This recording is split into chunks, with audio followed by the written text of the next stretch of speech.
할렐루야. 오늘은 제자훈련 11번째 시간으로 하나님의 형상에 대해 같이 공부하겠습니다. 우리가 하나님의 형상이라는 말을 많이 들어봤는데 사실 성경에서 하나님의 형상이라는 이 말씀은 세 번밖에 나오지 않기 때문에 그 의미를 우리가 정확히 알기가 쉽지 않습니다. 그래서 대부분은 이것을 신학적으로 교리적으로 우리가 이해하는 경우가 있는데 오늘 좀 새로운 측면에서 우리 하나님의 형상에 대해서 같이 공부하고 우리 인간이 어떠한 존재인지 다시금 상기하는 시간이 되었으면 좋겠습니다.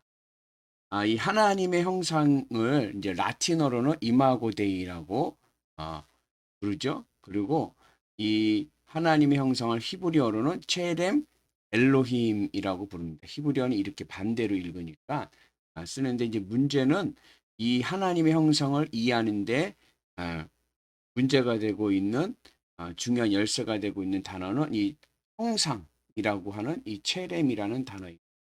이 체렘이라는 단어에 대한 5가지 해석이 있어요. 그래서 하나님의 형상이 무엇인지 한번 같이 다양한 의견들을 한번 같이 보려고 합니다. 아직까지도 이 하나님의 형상이 무엇이다라고 정확히 우리가 알기가 어렵습니다. 단지 우리는 이제 교리적으로 이루어진 해석에 의존하고 있습니다.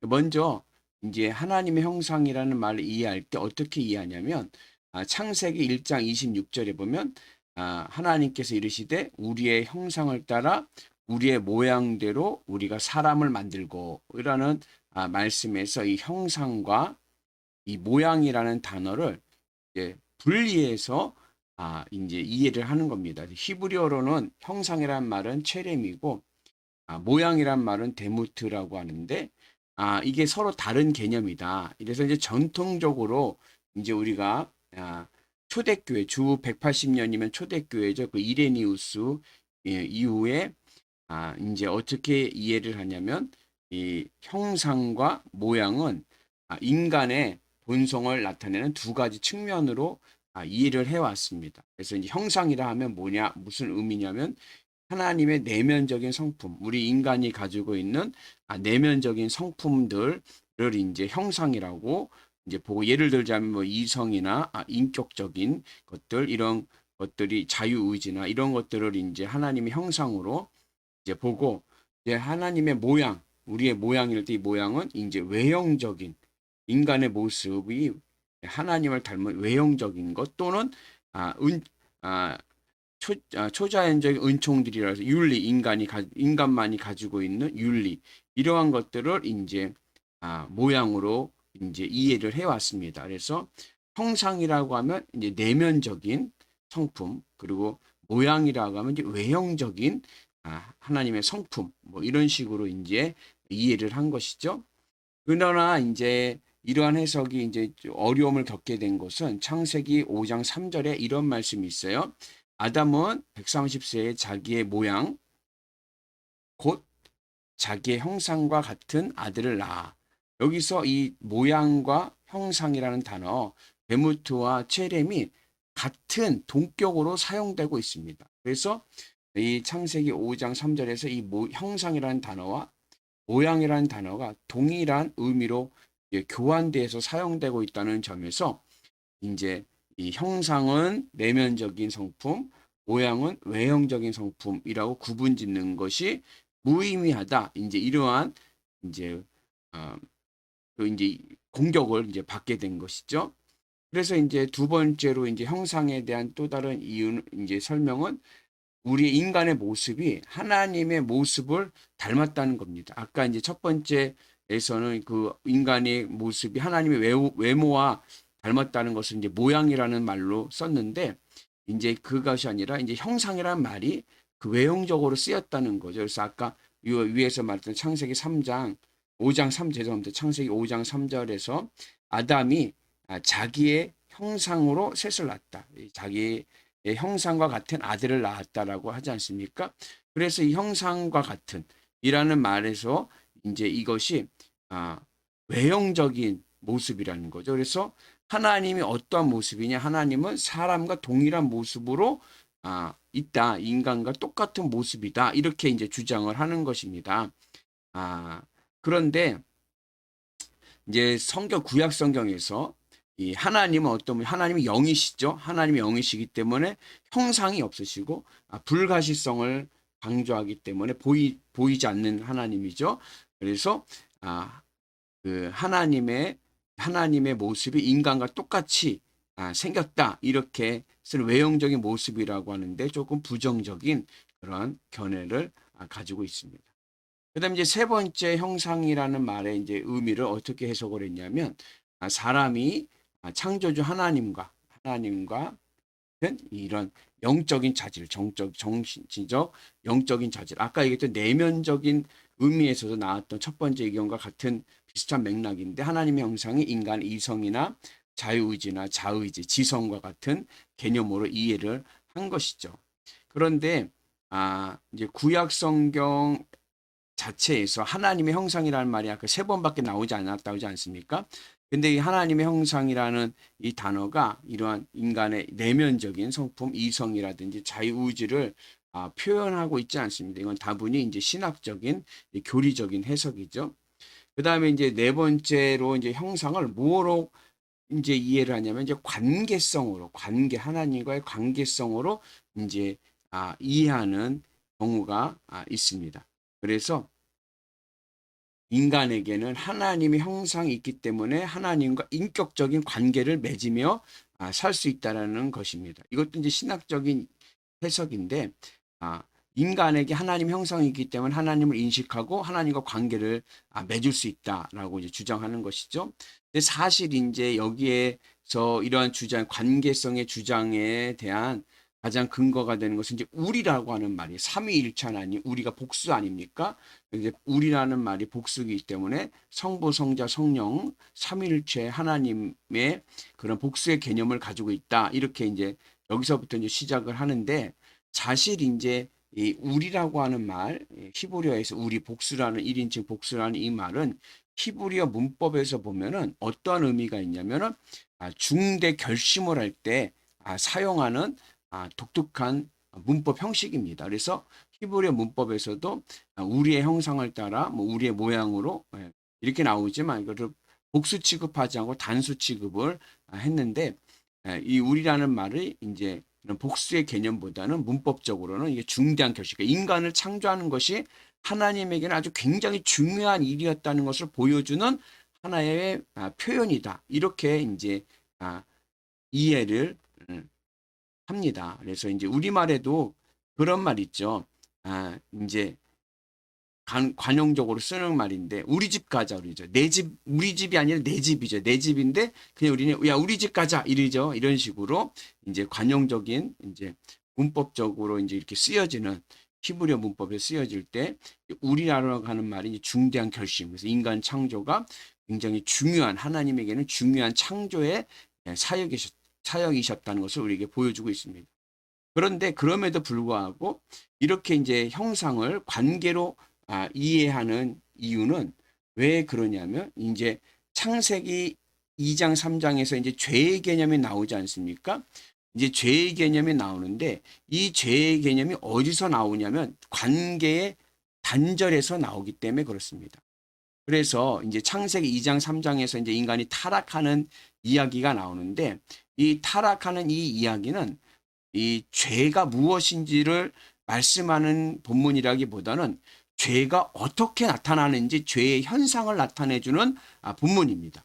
근데 죄가 어떻게 나타나냐면 하나님과 인간과 그리고 피조물 뱀과의 관계의 단절에서부터 이제 죄가 등장하게 됩니다. 그래서 그렇게 관계가 깨지면서 죄가 나타나기 때문에 이것을 우리의 형성을 이제 관계의 개념으로 이해를 하는 것이죠. 또 이제 아까 얘기했듯이 우리라는 말이 이제 복수의 개념으로 이제 사용했을 때 또 이제 하나님 우리의 형상을 따라 남자와 여자 이것도 이제 복수의 개념이라는 거예요. 그래서 이제 복수의 개념으로 관계의 하나님과의 관계성을 나타내는 그러한 의미. 그러니까 인간의 우리의 형상, 하나님의 형상이라는 것은 하나님과 인간의 관계를 나타내는 것이다라는 것이죠. 그래서 또 하나 이제 근거가 되는 게 인류 최초의 악의 개념.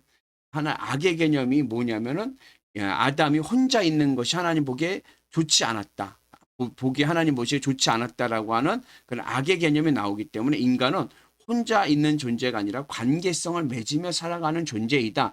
이것이 바로 하나님의 형상이라는 거예요. 그래서 하나님의 우리의 형상이라고 할 때 이 하나님의 형상은 삼위일체이신 하나님의 관계에 동참하도록 인간을 창조했다는 것입니다. 저는 삼위일체, 성부, 성자, 성령님이 한 분이지 않습니까?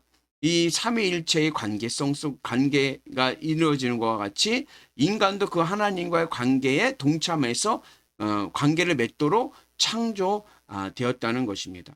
여담인데 이 삼위일체를 우리가 이제 지금은 시간이 많이 투자할 수 없지만 이 삼위일체를 중요하게 이해해야 될 게 중요한 것은 뭐냐면 우리가 그동안은 삼위일체를 오해하는 게 1에서 너무 유일신론을 강조하니까 1에서 3으로 나가려고 하니까 어려운 겁니다. 그래서 삼위일체는 성부, 성자, 성령님이 다른 분이에요. 인격이 달라요. 이것을 이해해야 됩니다. 그래서 3에서 하나로 가야 됩니다. 그렇게 이해돼요. 1에서 3으로 가면 어떠한 이해가 되면 양태론이라고 하는 이단적인 사상을 가지게 됩니다. 이제 양태론이라는 것이 뭐냐면 하나인데 세 개의 위치를 가지고 있다는 거예요. 그래서 우리가 이제 삼위일체를 설명할 때 이렇게 설명할 수가 있어요. 여러분 제가 누굽니까? 여러분들에게는 목사죠. 저희 와이프에게는요. 제가 남편이죠. 그리고 우리 아이들에게는요. 제가 아빠죠. 그런데 저는 하나죠.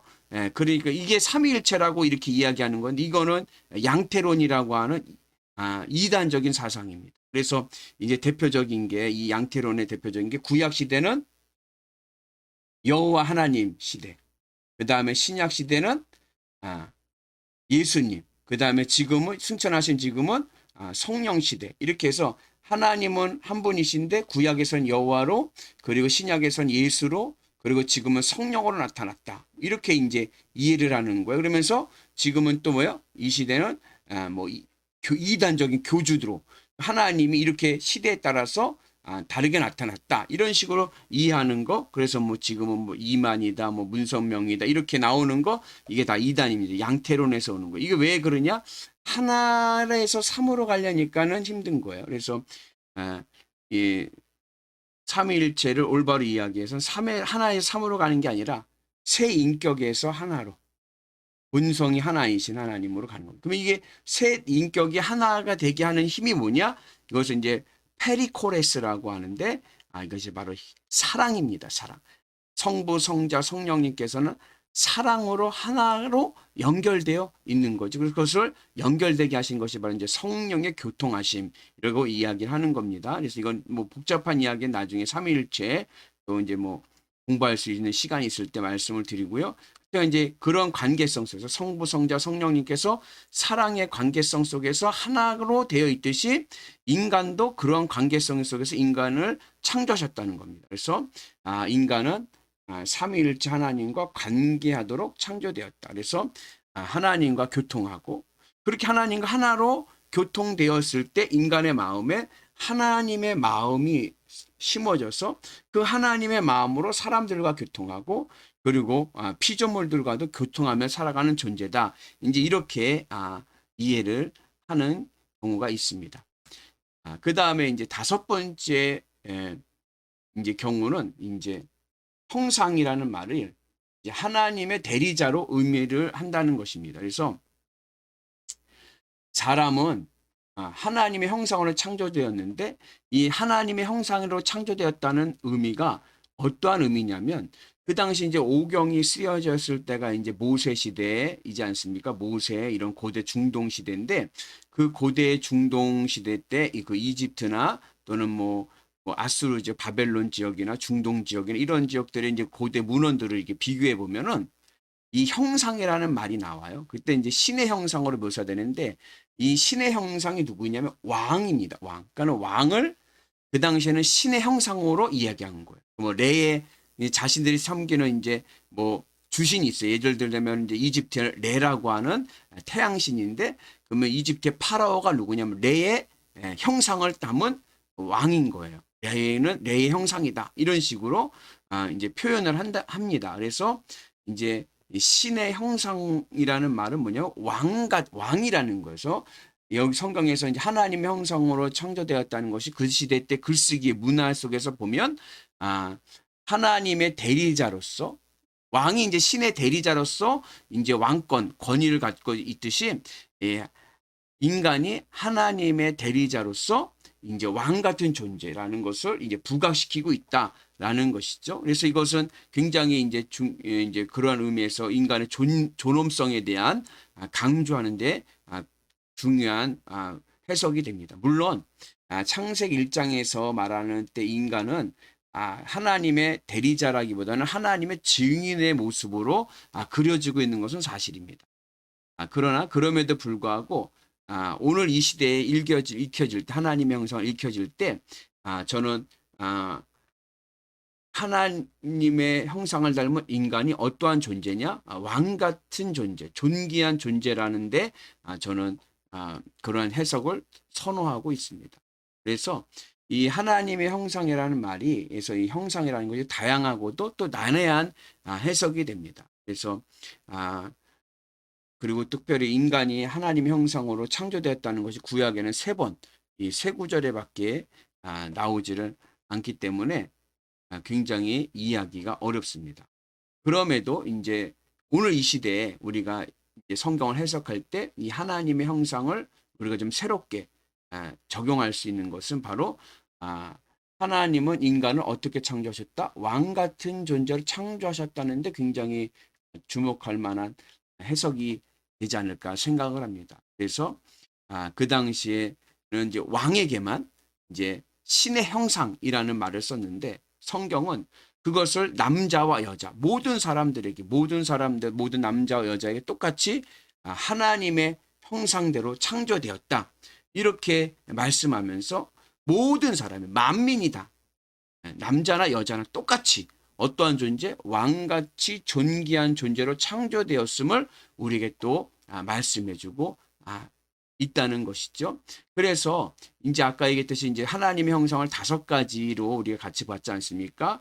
이 5가지 해석이 다 이게 뭐 어느 건 맞고 어느 건 틀리고 이렇게 이야기보다는 이 5가지의 의미를 우리가 종합적으로 유기적으로 우리가 이해하고 그리고 습득하고 그것을 우리가 받아들이는 것도 좋습니다. 그리고 특별히 오늘 이 시대에 너무나도 사회가 삭막해져간 이 시대에는 특별히 이 왕 같은 존재, 존귀한 존재라는 것을 우리가 회복하는 것이 또 중요하다라고 생각을 합니다. 특별히 이제 이렇게 해석하는 이제 또 근거가 1장 28절에서 창세기 1장 28절에서 26장 27장에 26절 27절에서 하나님의 형상, 우리의 형상이라는 말로 인간을 창조하셨고 28절에서